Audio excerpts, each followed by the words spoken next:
What's going on, y'all? Jesus Hilario Hernandez here, back with the Corpus Christi Originals podcast. Today we got a special one, Daryl Felsberg, comedian out of Corpus. I don't know too much about you, Daryl. You're from Corpus originally? Yeah, I was born and raised there, man. I'm a Ray Texan, and I was born and raised right around Collier Park, and lived there my whole life till I became an adult and then moved out. So, but my family's there. That's My mom is there, and sister and her family and all my friends, and so I'm back there quite a bit. that's cool, bro. Yeah. So Collier Park. We usually go there to go swimming. My kids and I. Yeah, That's pretty cool. Yeah, yeah. yeah. I The lived. pool. It's We still we lived right there. I didn't mean to cut you off, but no. so It's all good. somebody Go ahead. starts talking about Corpus, I'm in. So Yeah. like, Oh, always. yeah, right. So right where Collier Park is, I lived on the corner of Mistletoe and Redwood. Okay, I mean literally like right there on the corner. And so every Easter, okay, everybody would flock to Collier Park because Johnny Canales was doing a show there live, Domingo, what have you. And we used to have to go get groceries or ice or whatever, like on Thursday before Easter, because everybody in their family would come in and they would block our house in for like 3 or 4 days. And yeah, it was such a mess. But I have great memories. You talk about the pool. God, we spent every day there every summer because Corpus Christi Parks Department would give you like this season long pass. It was like $2, and your mom would. God, this makes me sound old. Holy shit! Um, and they would sew it onto your bathing suit, bro. So you had this like patch. So you went up to the gate. They were like, okay, this kid's he's cool. He's one of us. And then we would go and swim like all day long until they would throw us out. And yeah, for forever, man. Yeah, Collier Park was it. I learned everything about drugs and music and sex and trash and infidelity and anything else you could think of because of Collier Park. I mean, I've got stories on stories on stories about shit we would see. Oh, by the way, I don't. I'm sorry if I'm swearing. I don't. You're good, bro. If, Okay, if just somebody checking. swears, I'll yeah. If somebody swears, I'll just put the E on the bottom there. No problem. Okay, we'll back it up a little bit, but yeah, no, yeah, Yeah, there's a that's lot of great memories about Collier Park. yeah. Do you remember? Was it Gus and Goldie or something like that? That was the mascots of the pool. They came around a little longer. You got to remember, Jesus. I'm probably a little older than you.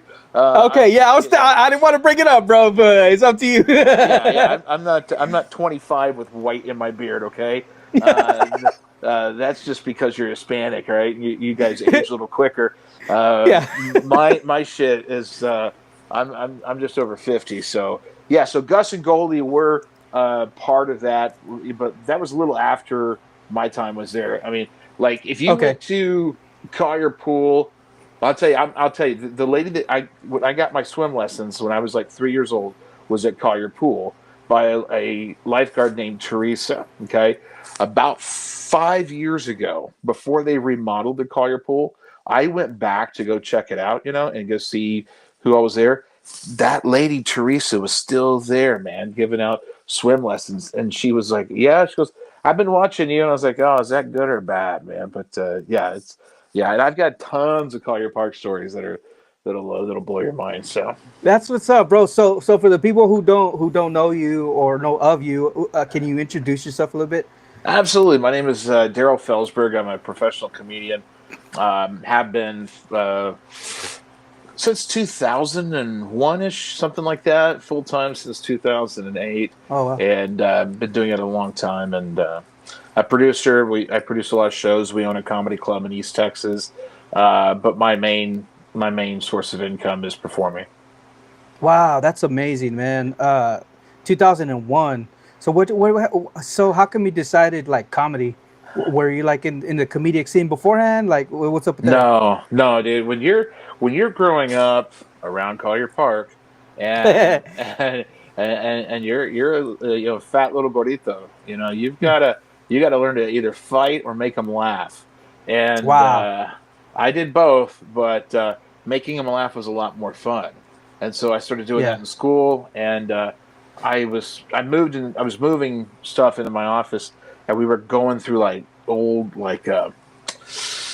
oh god dang, what's it called, report cards and what have you, and there would be comments about my conduct, and there were several of them where I was a class clown or cut up or whatever in third, fourth, and fifth grade. I always loved comedy. It was something my dad and I shared growing up, Yeah. man, and he introduced me to so much of it that Saturday Night Live in the late '70s and early '80s, and all the movies, and when my dad worked on offshore rigs, so he'd be out in the Gulf for 2 weeks at a time, and I would go into the garage and find his 8 tracks and his cassettes and his pot, and I didn't mess with it. I was a kid, but I would take those 8 tracks and plug them in, and I would laugh so hard because I would listen to Richard Pryor or Cheech and Chong or Wow. George Carlin and all these over and over again, and then that just became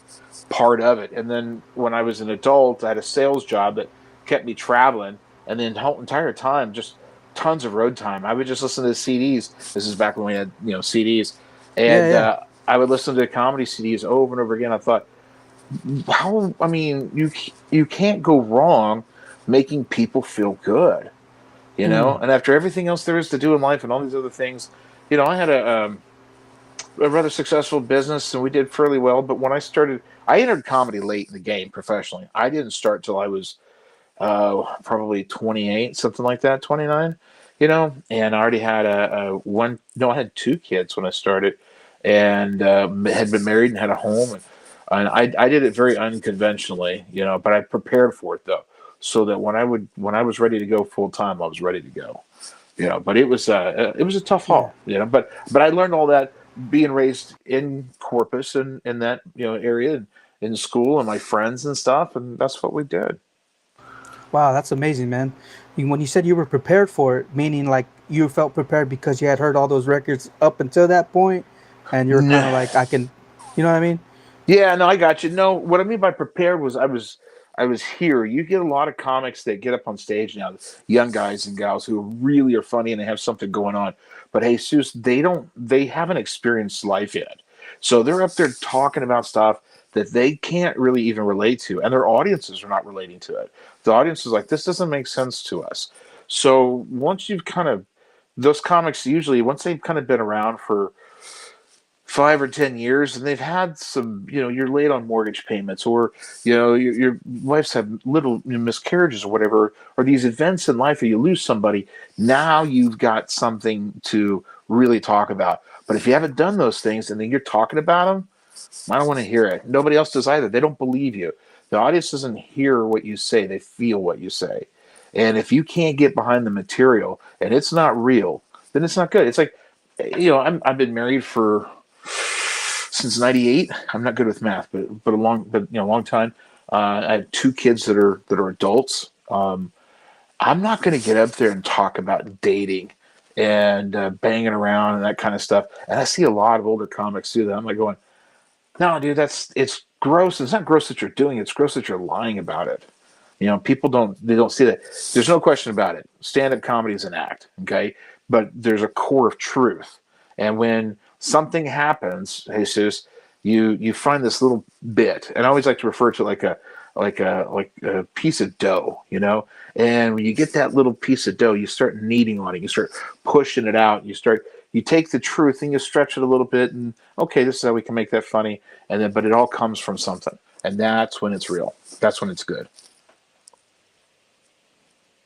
I lost you. Sorry about There that. you are. Yeah, No, you're no, right. that's a lot of useful information, man, for sure.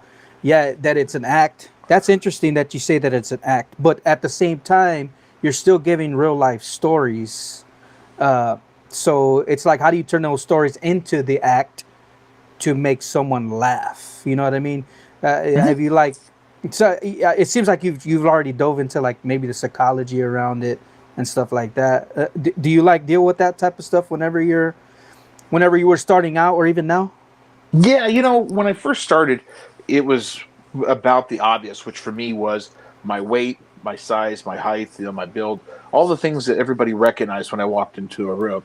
And you know, I after time I said, I don't want to be the quote unquote fat comic. That's not what I wanted to be. I didn't want to have Yeah. that marker on me. So then I started realizing, okay, if I start telling these people about some of the things I've been through or some of the things I'm going through, then they can relate. And if I can make them laugh about it, the whole adage of agony or tragedy plus time equals Mm. comedy. Okay, then we can do it. It's kind of like when when are we ready to, okay, just in the broad scope of things, when are we ready to start making fun of 9/11? That's something that I always Mm. kind of, I kind of just, it's not something I want to do. It's not something that I think that was necessarily funny, but Right. when are we ready for that? Are we good with, I mean, think about it. The Civil War, we have reenactments of the Civil War where we have Mm. men and women get on a field and play cosplay and shoot each other until they die or whatever. Okay, are we ready to do that with World War II? The Korean conflict, the Oh wow. 9/11. You see what I'm saying? It's these things that happen over time.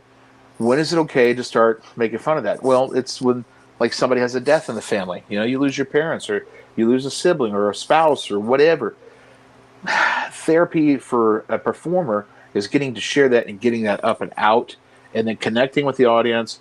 And the way we connect with them is through laughter. And that's where a lot of that comes from. So it's got to come from some sort of truth. You can make it up. You can make up whatever you want to, but it's got to Yeah. have that core. That's just that little piece of truth to it. Wow, man, that's amazing.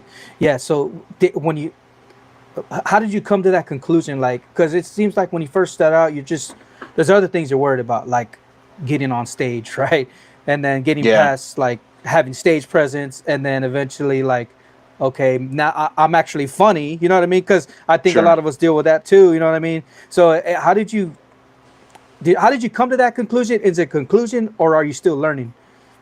Oh, I think you're always still learning. The old adage of if you stay green, you grow. If you get ripe, you rot.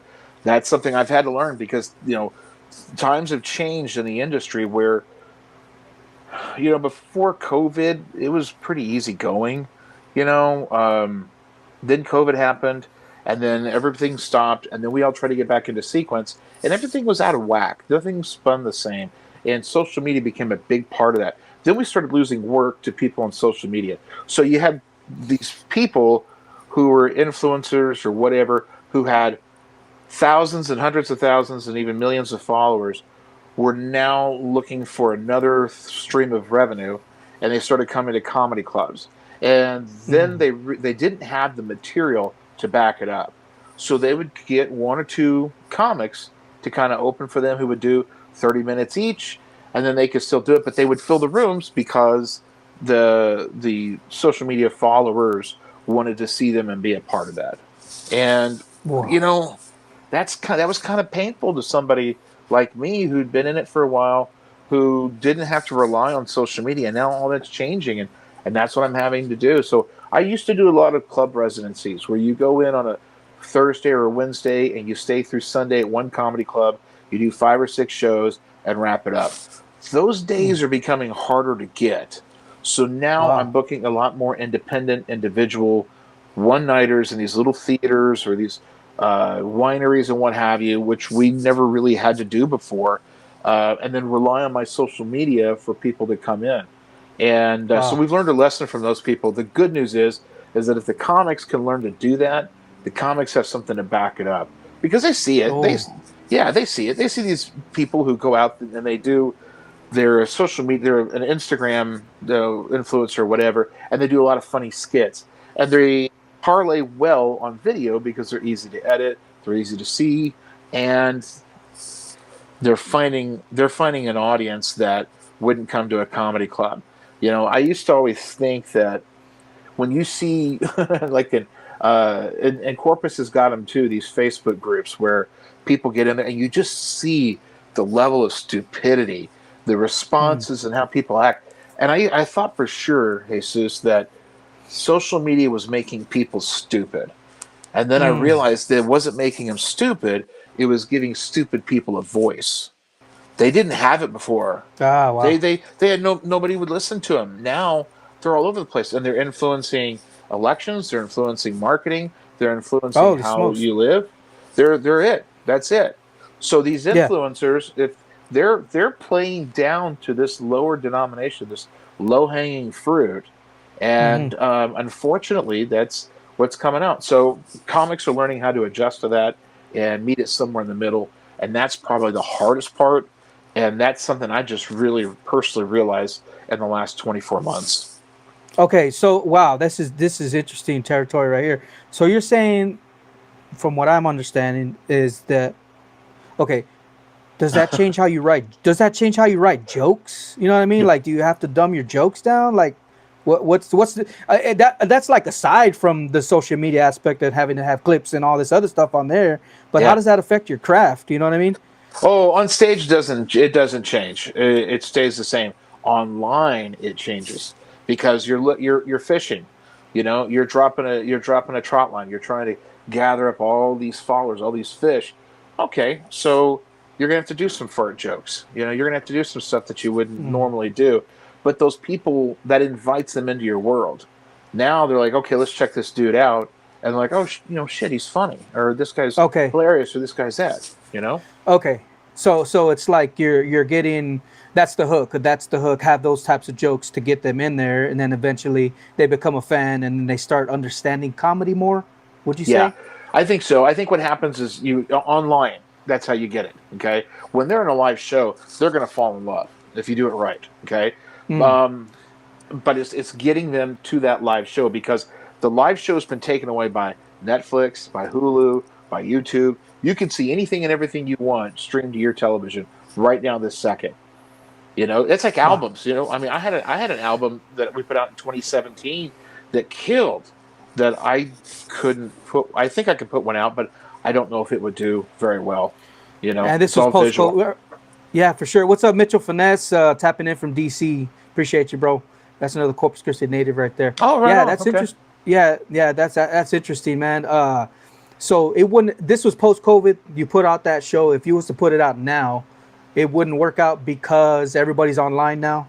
Well, it was pre-COVID. It was in 2017. There you COVID. go. Pre Yeah, COVID. Yeah. 2020. Yeah, I know it's the landscape's changed. What I would probably do is put out another video special, which I did year before. Actually, I shot it 3 years ago, and it didn't come out till last year. But I would shoot another one and then strip the audio from it because people still do listen to it. They listen through Spotify, they listen through Apple, but it's not the same as video clicks. I want more clicks online, video clicks. That's what. Okay, that's kind of what you're working for to keep your comedy career going. That's what we Wow, need that's amazing. to put people in the Yeah. No, seats. yeah, that's your money right there. That's the money that's coming in for. And Yep. so, man, that's amazing, bro. You put out a special. That's not like an easy feat, bro. Like, how did you how did you come about doing that? Well, I've shot 4 of them and didn't put any of them out till this last one because the last one I signed with a company called Open Bar, and we shot it at McCurdy's Comedy Theater in Sarasota, Florida, and they're responsible for putting it out. It's their, well, I get royalties off of it, you know, if you will, residuals, but they own it right now. They don't own the material, Wow. but they own the special. The others I've shot, and I have them, and there's probably one. I'll bet you there's one on here. I've got about 3 hard drives up there that are full of them because as soon as you shoot them, you hate them. As soon as you're done, you're like, Wow. oh, it's trash, and it's not. Oh man. Oh, dude, there's one. I have one from probably 2010, maybe 2011, that is really shot well and really good. It was done at Hyenas Comedy Club in Dallas, and it was a 3 camera shoot. And as soon as it was done, I loved everything the way it looked, but the material, in my opinion, was already dated. See, the same thing happened with that one in Florida when I shot it, because it was based on COVID. We were just coming back from COVID, and I wrote so much material about living through that with the family, and it was good, but it was already aged. And see, it took them a year to produce it, edit it, and get it out. And so now it was already Oh, 3 years old, and it's I already was like, old. Dang. in my opinion, it is, yeah. No, So well, I'm we'll, saying, yeah, no, I'm saying like you have to worry, you have to think about that when you're writing your jokes. Like the times change really fast, so Do you focus on trying to write material that's not that can be timeless? You know what I'm Yeah, saying? evergreen. Absolutely. That's the next one I write will be entirely evergreen and it'll be about me, which the first couple were, but that one wasn't. That one that we shot in Florida. So Okay. yes, yeah, I want evergreen material that and if it's by the way, if you write about you and you do jokes about you, then nobody can really steal them. You know what I mean? Yes. I Yes. hear that a lot where people are like, oh man, this dude stole my bit. This dude stole. Well, if it was about you and you wrote it, nobody can steal your voice. Nobody can steal your essence, if you will. Right. That kind of a thing. Except, Dane Cook and Steve Byrne, but that's another inside joke there. So, Yeah, and it seems like if they can try to steal it, but at the end of the day, they're not you. they're not me. Absolutely right. They're Yeah. not you. Yeah. If I'm telling you a story about my family and my kids and whatever, you can't be it. That's not you. It's me. And it comes from that core of truth. And since I experienced it, that's why it works better for me. You know. Wow, that's amazing, bro. So how do these new comics? I guess they have to do observation type material since they haven't really lived like a lot of experiences. Do you know what I'm Well, saying? Because we met. yeah, yeah. You have to listen to them.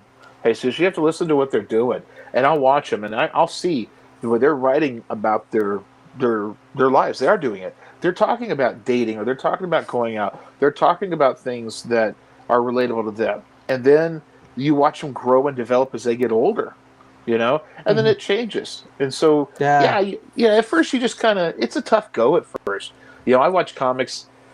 I've gotten bitter, and I have to be careful about that. As I've gotten older, I get mad at certain things, whether it be bookings or whether it be performances or whatever, and I'll watch um, these other comics and what they're doing, and if they're young, and they're just trying to kind of get by, yeah, I can feel it, but I also forget that I see their joy. I see how happy they are thinking, hey, I came up with this bit, I developed it, I got it out there, and people laughed. The Me in the back of the room is going, man, you didn't write that right. That that didn't land. You could have done so much better with this. You're weak, And then I realized, dude, you did the same thing. So stop, stop getting so bitter about it. Enjoy it. Yeah. Enjoy their joy. You know, that's hard to do Interesting. sometimes. Yeah, it's kind of like listening to like a kid that's learning how to play trumpet or something. You're like, Oh, you know what I mean? You know what I do you mean? like a guitar? Like I Yeah. play a lot of guitar, and my daughter just such a valid point. It's just watching her and just in my head, just losing my patience, going, "Give it to me," This is how you do it, and you can't do that. You can't take it from them, yeah, because they're learning. Yeah, yeah, Let them yeah, for grow. sure. Yeah, that's amazing, man. What's the number one question that comics ask you in terms of like advice, like asking for your advice? When are you going to leave? When are you done? Yeah, when are you getting out of this room, dude? So we can no. You know what? They asked the wrong thing, and that's okay. I get it. They ask. Wow.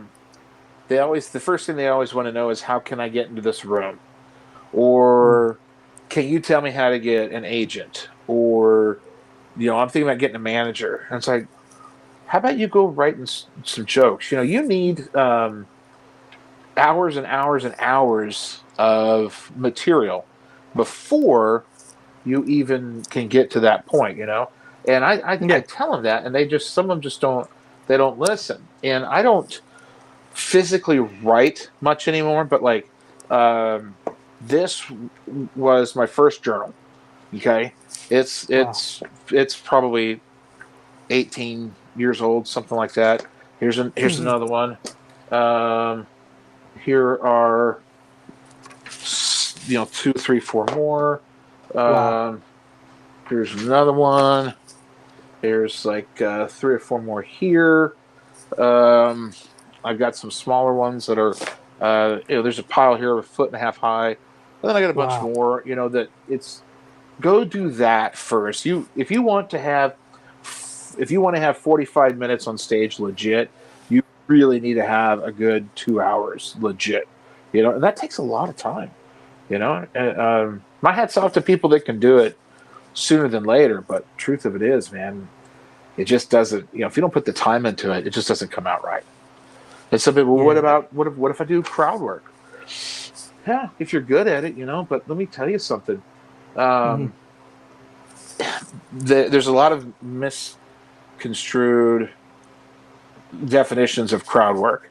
It's not what people think it is. Like, so what do you do for a living? What do you do for that's a Nielsen poll. You're Hmm. trying to gather information to find something to work off of, and then you're trying to capture lightning in a bottle. Sometimes it works, sometimes it doesn't, unless you're really Wow. really good at it. And then if you don't Dang. have enough material, then how do you get out of that shitty situation? You can't get out because you don't have enough time. I've seen a lot of Yeah. guys do that where they want to be a headliner and they're not ready yet, and Oh. they got 20 minutes, and then they do 20 minutes of crowd work, but they can't get out of it because it never had any legs, and the show just starts to go like that, and so does Oh. their Sure. their opportunities. Then people see that, people hear about it. News Oh. travels very Wow. fast. Comedy, very fast. Wow. That's So that's so crazy, man. And so you're talking like, you mean putting in the work, basically, right? You're putting in the chops. Say, for instance, learning the guitar. You're learning how to pluck the strings, where to put your fingers. Like, because I'm a guitarist. That's in terms of the way right I on. look at it. So you're learning the chops. You're learning the scales, chords, all that other stuff. You need to learn that first before you can go and play a solo from Metallica or something like that, right? Uh, Did in you order to start do like that, that? no, not even. No way. Like I tried, like I'll be like, okay, yeah, I'm gonna try this solo, but 16, where the hell is 16 on the guitar? 17, I don't know where the hell that is. You know what I mean? Like having to read tab and all that stuff. Uh, Heck no, dude.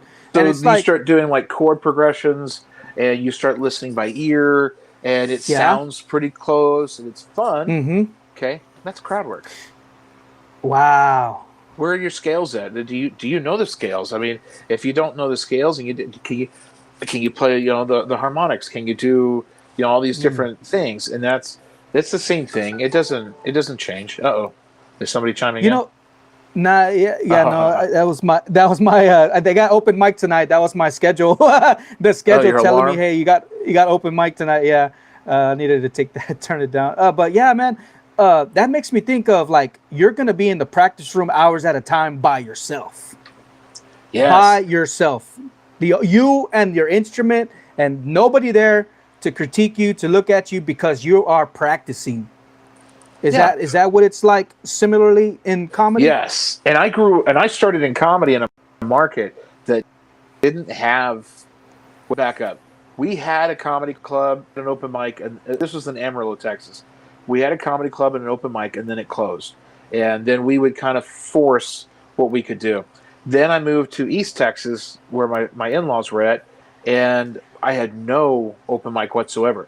So my open mic, unfortunately, was windshield time between wherever I was at and wherever I was going.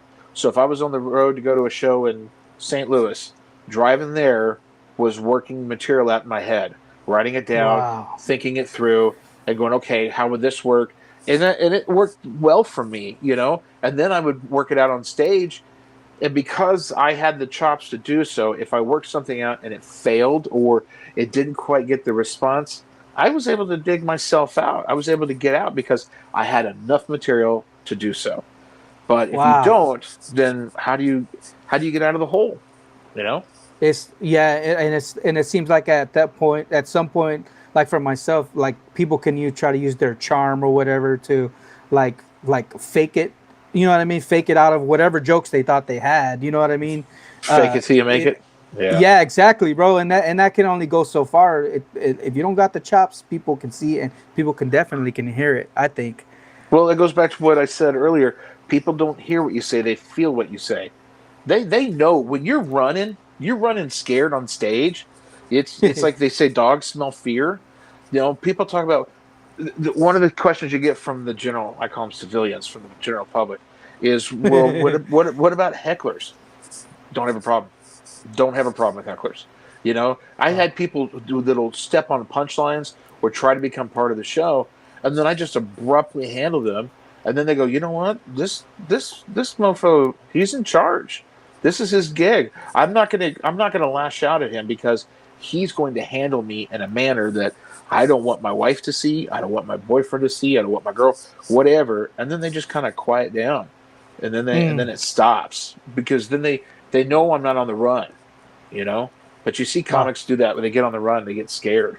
But no, and I'll tell you, if you care, Yeah, yeah, go ahead. how I learned to do that was I got a I was outside of Longview, Texas, somewhere. This lady, this is during MySpace days. This lady sends me a message. She's like, "Hey, do you want to come and perform at my bar?" And I was like, "Well, okay. What are the terms?" And it was like $500. This is 16, 17 years ago. I was like, "Okay, $500 one night. Yeah, let's go do this." So I get there, and they don't have it's in a bar, and I walk in, and there's TVs blaring, and there's people at the bar, and I meet the lady. She's the owner. She's a real nice lady, and she says, "Well, okay, that's where you're talking from." And like in the middle of the room, there was just like a space, and there was no microphone, nothing. And I said, "So I'm just going to stand right there?" And she's like, "Yeah." And I said, "Okay, who's the opening act?" She goes, "Well, nobody, you." I was like, Oh "Okay, wow. what about these TVs? Can you turn them off?" And she said, "Well, the game's playing. We'll turn the sound down." And I said, "Okay, Oh you know no. what?" I said, "I'm probably not going to get paid if this turns to shit. So just expect that, just in case. And if that's the case, you're okay. You can move on. But let's see what you can do." So with no introduction, no nothing, I get up in the middle of the room. I do one opening bit to get their attention. And then after that, I started working the room just a little bit to get them to turn around. And then afterwards, when I got done, I did right about 45 minutes to an hour. I got paid, hung out with them for a little bit, and then realized I walked into a room where people, they didn't even know comedy was happening. I Wow. assaulted them with comedy. And Whoa. when I got the confidence out of that and said, "Shit, I can go anywhere and do a show with anybody, anytime, any place. I don't get nervous when I get on stage. I don't get that. People say, you still don't get the butterflies?" No, and I'm not bragging about it. It's just like, I'm going to do it anyway. It's not that big a deal. I've been in worse situations.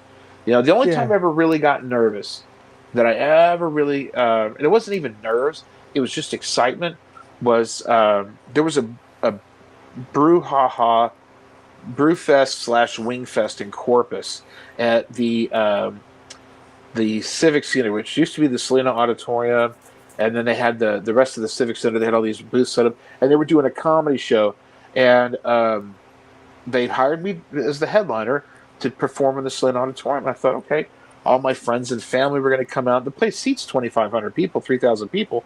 This is going to Yeah. be a pretty big deal. And I show up, and Juan Villarreal is there, who's a comic out of Houston. And Juan's been in the game for 40 years, 30 years. He's been on BET 3 or 4 times. He's done this, he's done that. And he is in the opening spot. And so I'm like, whoa, I was like, Wow. bro, you don't, if you want to flip flop, we can. He's like, no, no, no, man. He goes, this is yours. It's all you. You got it.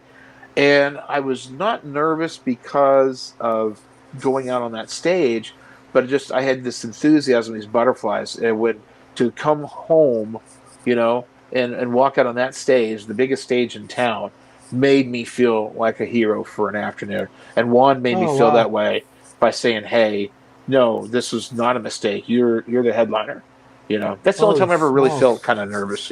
So Like imposter syndrome, like no, like you're not really just. That's interesting, man. just Because it fear. seems like okay, okay, Fear because yeah. it's not bad fear, not like I'm scared I'm gonna mess up, or I'm scared they're not gonna like me. It's just like this is a full circle thing. My career I didn't explode. I've done some minor things on TV, and I've worked some big venues and get to mingle with some big comics on some big projects. But coming home to the biggest stage in town almost signals the end. Okay, Wow. yeah, it's almost like, okay, this is, does it get any bigger than this for you? And if it doesn't, this is it. So go enjoy it. And it was hard. It was Wow. hard to do that, and but it was so good, because I had my wife and my kids there. They had come with me, and they manned my merchandise stand, and my mother was in the audience, and my brother and aunts and friends from school and what have you. That was a good thing. that's the only time I ever really felt any like anticipation, butterflies, etc., that kind of thing. That's really Yeah, about it. man. That's awesome, man. So did you start in Corpus comedy No, in sir. Corpus? No, I Okay, started in Amarillo, you Amarillo, said? Texas. That's right. Yeah. Okay. Oh, wow. So you had moved out and then started it out of town. Yeah, I moved out of Corpus when I was 17, 18 years old. And I went to Okay. work, and then work took me to Lubbock, and then Lubbock took me to Amarillo. And when I got to Amarillo, I put roots down, married my wife, a couple of kids, and then not as a midlife crisis or anything like that. I guess I was 28 or 29 when I started stand up, but I was like, let's go. This is something I want to do. Everybody's told me to do it. Um, I'll go give it a shot. I love the game. So Yeah. I went to the comedy club we had. There was the Amarillo Comedy Club, and they had it was owned by Kelly. I can't remember Kelly's last name off the top of my head. Such a great guy too. But they had such a warm and inviting group of comics there. Kristen Key is probably the most successful one to come out of that club. If you ever get a chance, look up Kristen Key. She's a killer. So I went to the open mic every week for about 6 weeks and never went on stage. I just sat in the back of the room with my journal and I just wrote. I wrote jokes. I wrote what not to do. I wrote what to do. I watched people go up and come down and said, okay, that person's a professional. That person's not based on what they did on stage, but how they handled themselves on stage. Because they were going Wow. up to test material. They're going to fail. So I want to see who's doing what. And then I started to realize, okay, you can do this. So about 6 or 7 weeks in, the local weatherman, Tony Durda was his name, had gone up and he had like 5 or 6 friends there, and he was hacked. I mean, it was just low hanging fruit. It was just dumb fart jokes, and he did it, and he killed with his little group of friends. And while he was up there, I think we had 7 minutes. It was a lot because it was a short night. I went to the guy who was running. I was like, "Hey, I want to go ahead and go up."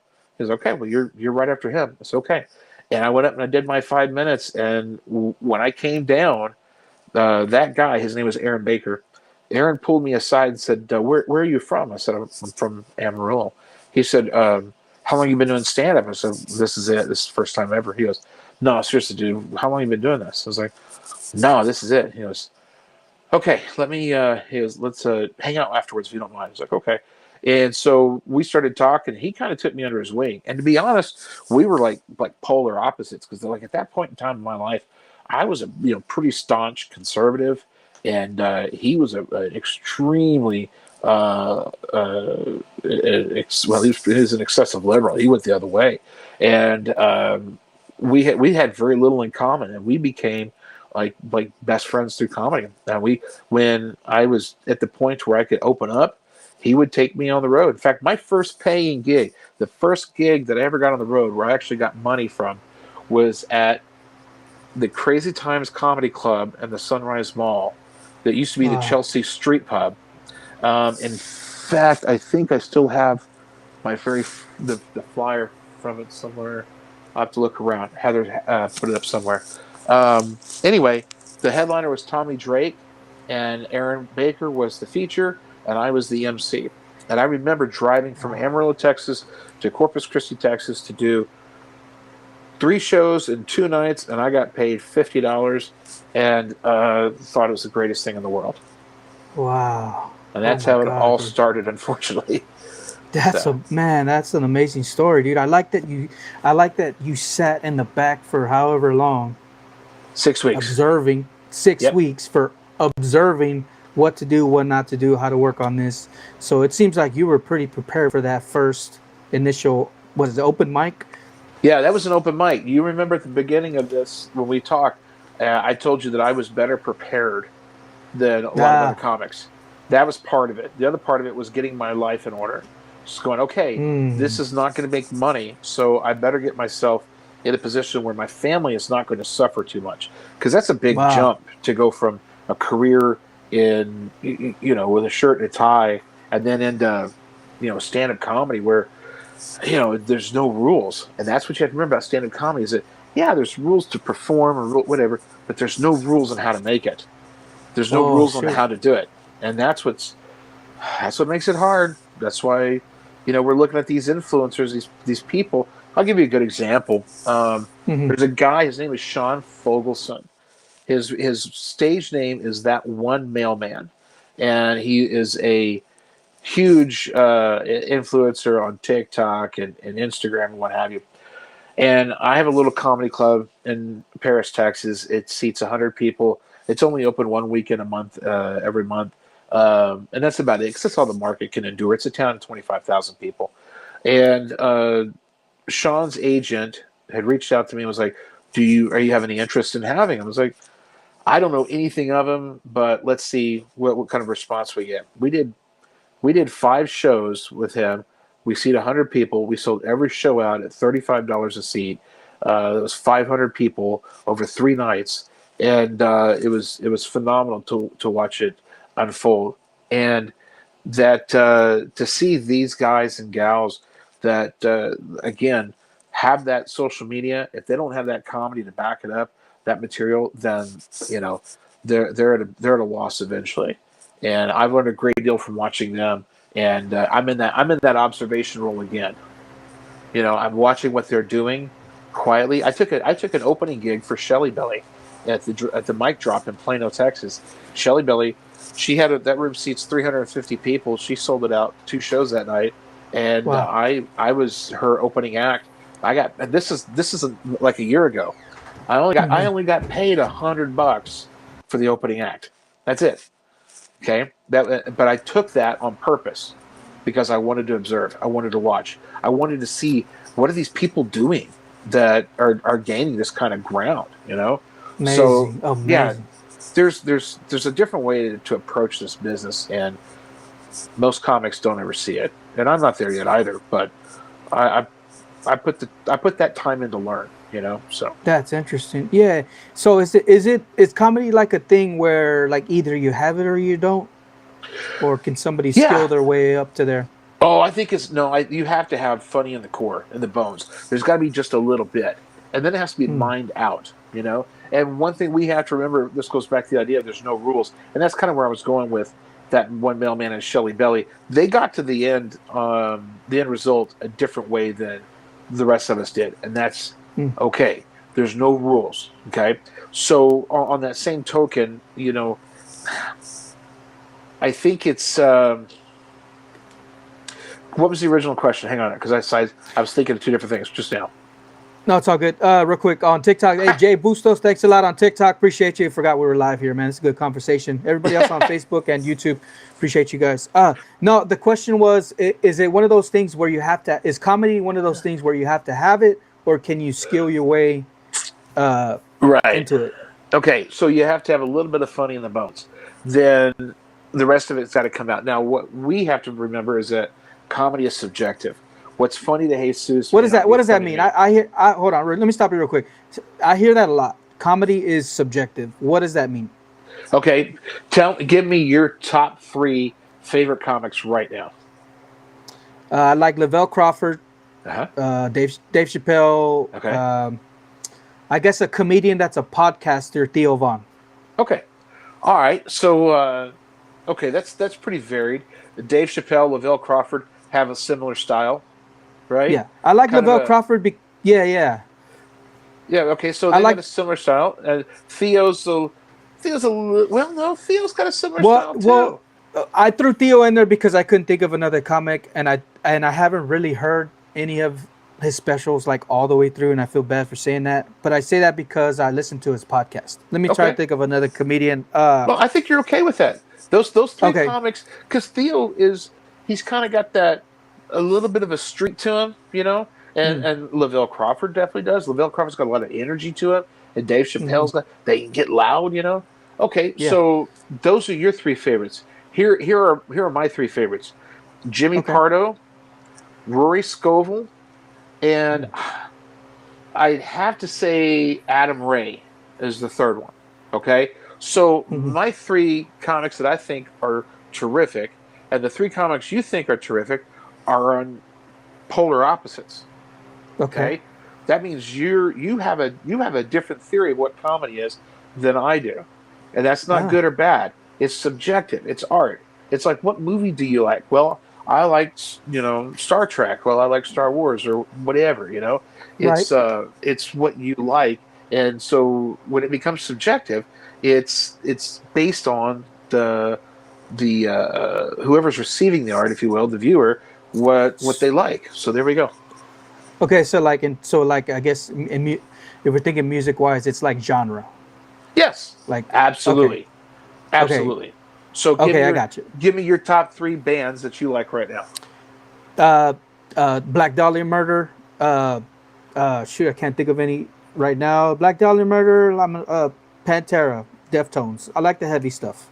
Oh, okay. I'll have a good Pantera story for you later. Nice. Um, okay. I like Jesse Wells.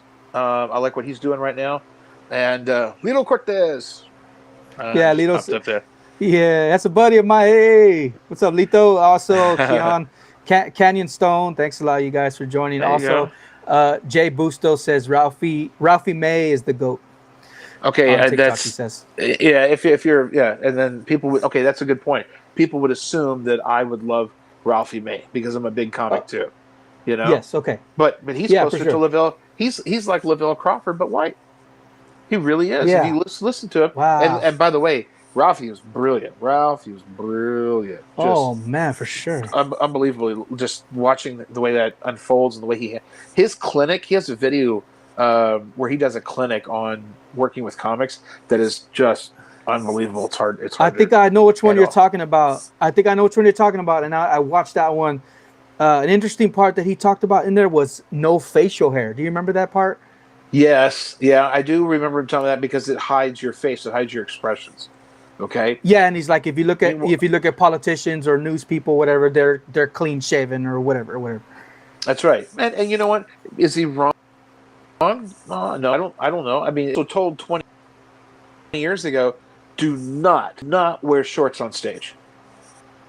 Wow. The rule: wear shorts on stage. We heard that till about 5 years ago.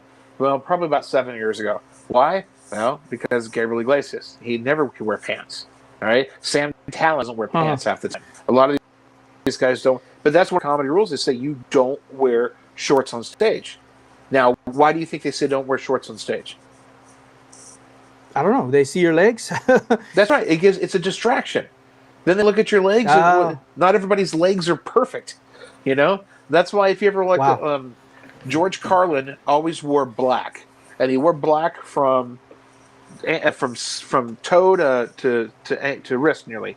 He once in a while he had a short sleeve shirt on, but it was always black. And I'll tell you one thing: I used to wear a lot of logoed type of stuff on stage when I first started, and I had a T-shirt for the DeLorean Motor Company. I had a DeLorean, and so I was into it, and so I had that shirt. And people would get distracted by it. And every once in a while, you'd have a dumb drunk that would go, "Man, I like DeLoreans or whatever." And it's like, well, that's fine. That's not what I'm wearing the shirt. So I realized I was like, you know what? I got to remove those distractions. And then until I got uh, better, as I got older in comedy, it wasn't such a big deal because I don't wear them all the time. wow. Top five. That went Oh, away quick. sorry about that. Yeah, Ca- Ralphie Canyon May. Yeah, Stones. Yeah, Canyon Bernie Stone Max. says yeah. Yeah. His top five are Ralphie May, Bernie Mac, Tom Segura, Eddie Griffin, and Joe Coy. Okay, and you know what? Joe Coy, Eddie Griffin, Bernie Mac, and Ralphie May are very, very similar in style.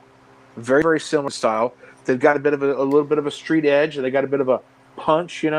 Tom Segura is more laid back. He's kind of he's very kind of melodic. He tells his bits. That's interesting. But yeah, Tom is terrific. Ever listen to Tom tell the story about going to New Orleans and dealing with the people in Yeah. Lafayette, my buddy's club, and it's Wow. such a great bit and story. So anyway, sidetrack there. Yeah. Yeah. No. Yeah. So you were saying comedy is subjective, and then we got into the rabbit hole like who's your favorite comedians. I forgot where we were at. Well, we Um, were comparing Talking it to music. about Yeah, okay, and then if yeah. the comedian, if the person has to be funny naturally, or can they skill their way into being a comedian? That's Uh, those, and by that can happen, but there has to be a little bit of funny in the bone. You have to be funny. Mm. You know, it might be different. It might be subjective how it gets out, but you have to have enough. Then you can feel your way out of it. Oh wow. And so okay, so how do you know you're funny? Like people tell you you're funny, like uh would you always crack jokes and or you're trying to be the class clown? You know what I mean? Because it seems like I think that's and how I'm we. think right. And I'm thinking in terms of like maybe comedians that have had trauma in the past and they somehow make it funny. And it's like how can you that has so much pain from the past be funny with all this? You know what I mean? That there's again, you have to have that little core of funny too. Bad things happen to people. People just deal with it differently. You Mm. know, it's I had a heart attack and like a TIA stroke about a year and a half ago, 2 years. No, it's Mm. right about 2 years, and it was terrifying. I was in bed, and it didn't take for the 2 days after treatment and realizing that life was going to go on that I already started putting the story together.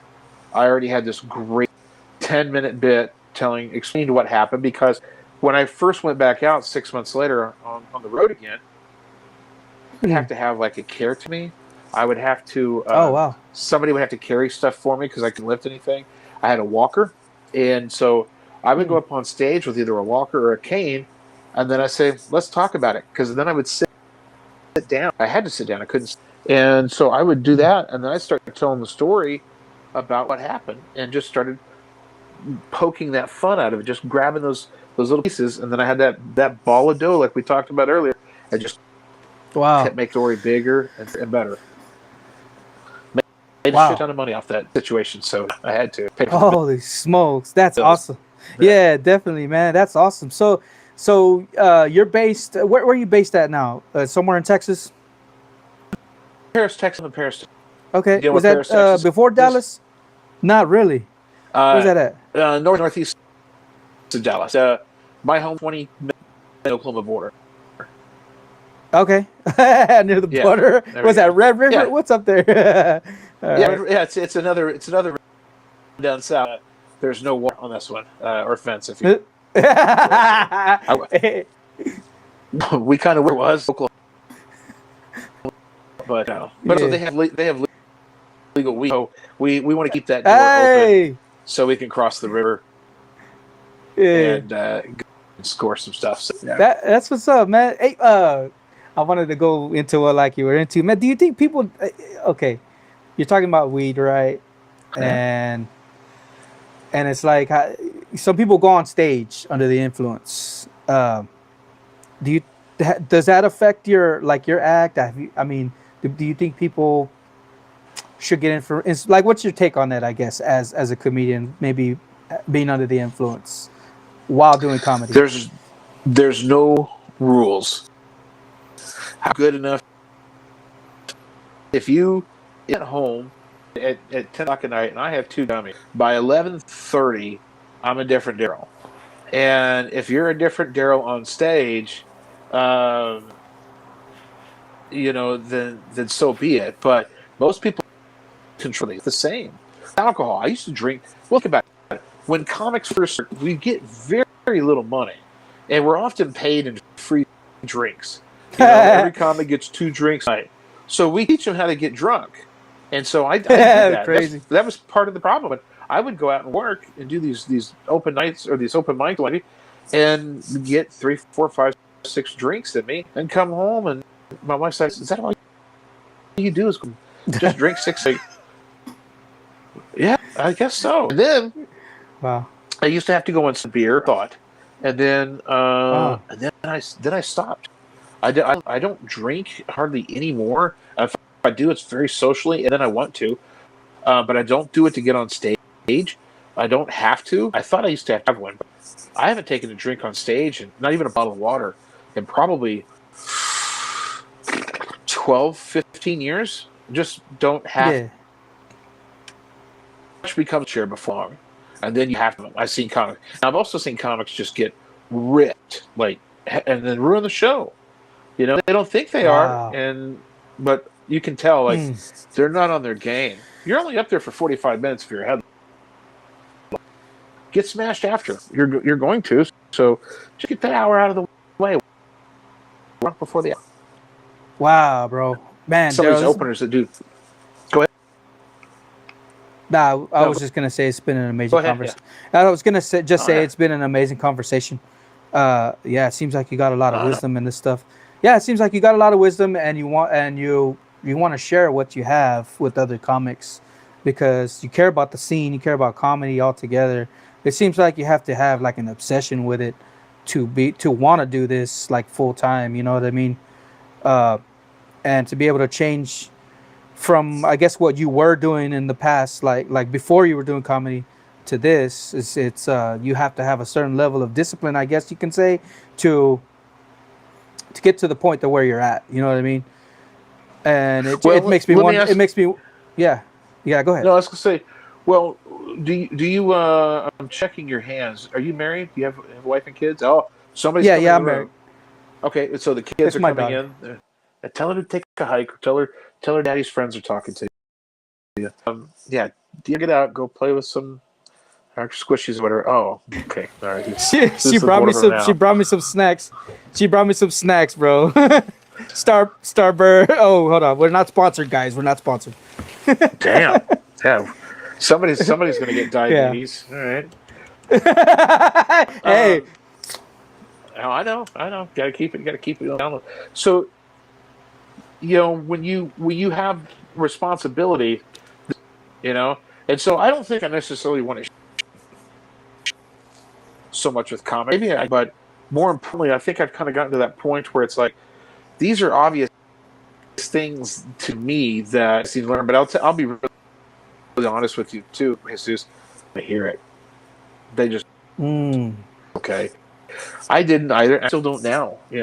It's hard. It's hard to swallow that. You're told this is something that there's no rules. And so somebody tell you how to do something. The reason why comics become comics is because we're used to being the Lone Ranger. I'm not afraid of being mm, on stage by myself. I like it.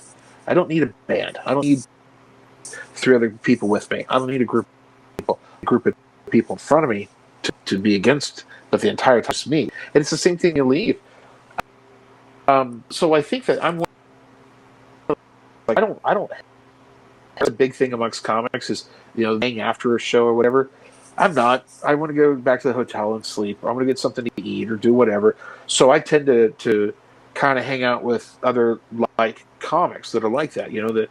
That want to do that. And I'm changing that too because that's a habit that it's out of some networking that I'm missing some of these mm. opportunities that some of these newer comics have put together because I don't hang out with them. I don't go to open mics, and I don't go drinking afterwards. So I'm learning how to socialize them a little bit better, kind of like I did when I was younger. But my number one responsibility is that I did. So my merch stand was set up. My related. I always did very well with my merchandise and making a bunch of money off of it, and I had to because I had a house payment, I had car payments, I had a wife, kids. I had one kid through college, and another one's in college that we were able to pay for with stupid comedy money. So I had a little Wow. different attitude, but now my kids are, and I don't have as many responsibilities. Back to almost being like I'm 21 again, you know, and become more fun. So That's so cool, man. Wow, that's amazing. Yeah. Is there anything you want to share, Daryl, specifically, or things I want to plug. Of course, you go can ahead? find me on all my social medias on Facebook, Instagram, and TikTok. I think is 5 because some from trying to hijack my TikTok and locked me out and was selling like vitamins and dildos or something, and they were. I guess they did well with it. So I had to start a whole new one about 2 months ago. But yeah, you can find me on all the social medias. My special. So that stuff. One I started doing was called Cracker Daryl. When Cracker Barrel itself started going through that transformation, when they were like taking all this to walls and what have you, white people were losing their mind. And so I came up with this. They were going to take down like all those antique stuff. So I started like photoshopping my face into these antique photographs, and then put in these little 5x7 frames. And as I traveled around the country, I would go in I would put one in, and then go inside, and then when nobody's looking, I would stick it up on the wall. And I'll send you some videos with some links. And that's funny, bro. I've got about 60 of them or so right now around the country, and I didn't put them together. So we have merchandise for it, and these photographs are great because the man and woman, it's my face on both of them. And then we watch to see when people see them to react to them. So that's a fun. Fun. That's and amazing. then here's a Corpus Christi originals exclusive of this yet. There's a Facebook page called Carrol Shopping Center, and I'll send you the link to it. Carrol Shopping Center is a pseudo fictitious shopping center with these fake businesses, and it's so obtrusive. And I'm not going to tell you who. I want your eye behind it, but go on Facebook and look for the Carrol Shopping Center, because that shit is absolutely bonkers and so fun. AI, and it's all just crazy stuff. And somebody who put that together took the elementary school that they went to that's no longer there, and that's what they named the shopping center. It was originally going to be the Hamlin Shopping Center. But we realized that other people would realize that they figured it out. So they went with. Yeah. Yeah, dude, that's awesome, man. That's so funny, dude. And also the Cracker Barrel stuff, I'll send some of the pictures too, because we did them in series. Like the first 5 or 6 were pretty. They were like family photos. I would find these like the hundreds, just Photoshop my face in all of them, and then put them up on their walls. And then I started doing like series. Like I started doing during the holidays. I did like Christmas ones, and started putting those up. And then now the next series are pets. They're pets from the late 1800s and early 1900s, and so it's just a bunch of pictures like me with dogs and shit. And we'll start putting those up in the next month or so, and then we'll do another series. And it's a dumb hobby that I started doing, and people love it, unfortunately, and they love the videos, and they send me messages, and they're hijacking them now, Jesus. People are going into Cracker Barrels, taking them off the wall, and then taking the Cracker Barrels and sticking them up on the wall. And it's like, what? Dude, don't do this. And I got caught. I've had, you did? Yeah, I have 3 of them. I call them the honky bucket. Come on, you're better than that. The honky bucket. No, just kidding. That sounds funny. I like honky bucket too. So, yeah, it's a lot of fun. So the Cracker Barrel call you. What did they tell you? That's so funny.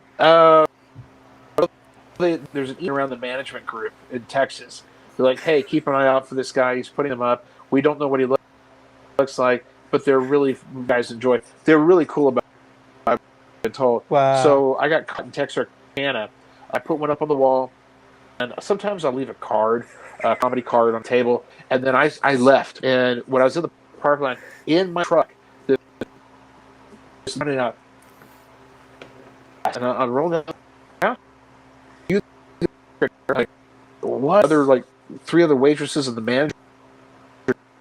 They go, is it him? And they go, yeah. And they go, oh my God, these are so funny. Told about these. We've been told to keep an eye out for them, and we were waiting to see when you were going to come and do our restaurant. I was like, yeah, it's up there. She goes, yeah, we saw that. It's so good.